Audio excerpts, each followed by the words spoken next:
there's a young man who's a construction worker. And he's working on the construction of a masjid, of a big grand mosque.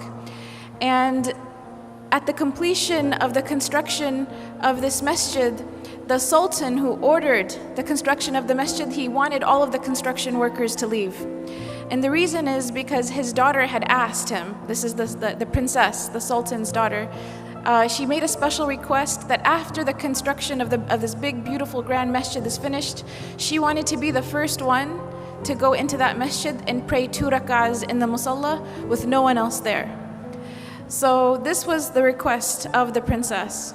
So as the masjid is finished, the construction workers leave, and this one construction worker, he was falling behind. He was late, and he didn't realize that everyone else had already left. And they had allowed the princess into the masjid to go pray. So as he's leaving, he catches a glimpse of the princess inside the musalla of the masjid praying 2 rak'ahs of nafl. And the scene was just so incredible to him. It was such an amazing scene. And he basically just fell in love with the princess. It was just a very beautiful image to him, and he fell in love with her. And it became more than that. He became infatuated with her. So when he came home, he told his mother about what had happened, and he said, "You have to go to the sultan and ask for the princess's hand in marriage." And the mother said, "I can't do that. You're a construction worker. No one's the sultan's not going to have his daughter marry you." But this construction worker became infatuated. He couldn't work, he couldn't think, he couldn't eat, he couldn't sleep. He was just in a miserable state. And the mother, out of fearing for her son and his well-being, she realized that if she doesn't do something, he may die because he's refusing food and water at this point. So she goes to the palace and she asks to speak to the sultan, and the guards, they turn her away. And she insists and she says, "My son is going to die. I have to talk to the sultan." So finally, they let her talk to the sultan. And she mentions the story to the sultan, and the sultan asks that she come back with the construction worker.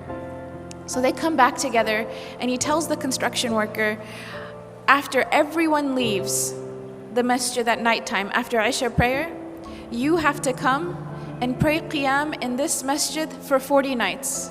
If you come and pray qiyam in this masjid for 40 nights straight, I will let you marry my daughter. And he said there will be someone there to make sure that you come, and if you miss a day, we'll know about it. So in 40 days, I want, if you fulfill your end of the bargain, I will let you consider my daughter for marriage. So the construction worker is excited. This is a chance at life.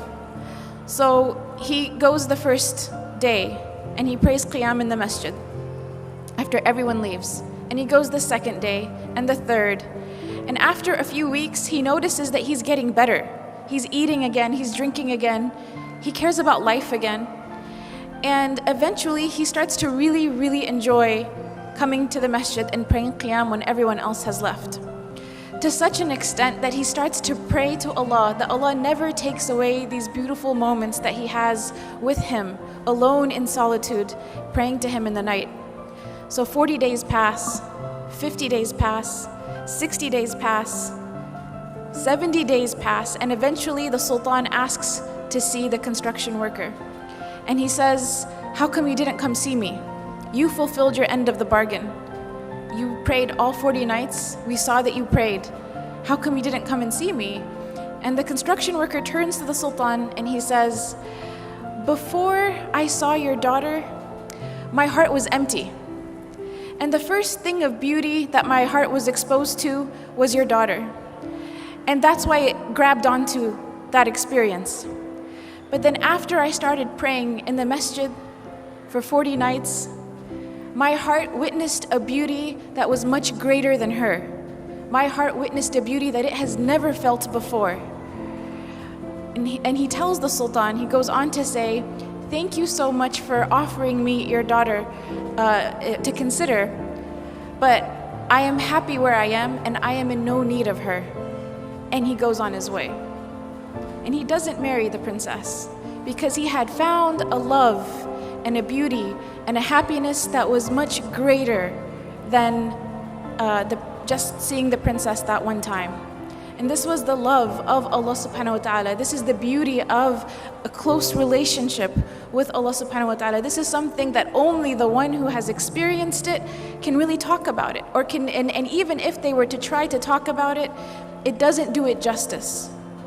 And Ibn Taymiyyah, he talked about this. He said, the one who does not enjoy the Jannah of this life will not enjoy the Jannah of the next life. And the scholars talked about what did Ibn Taymiyyah mean. And it's to be in a state where the slave of Allah loves Allah so much and is pleased with their Lord, and Allah loves His servant so much and is pleased with His servant. And this is mentioned in the Quran, radiyallahu anhum wa radu an. This is referring to the companions, but it's this mutual relationship of love with the Creator. When we talk about the categories of sweetness of Iman, to love Allah subhanahu wa ta'ala more than we love everyone and anything else, including ourselves, is something that brings the sweetness of Iman.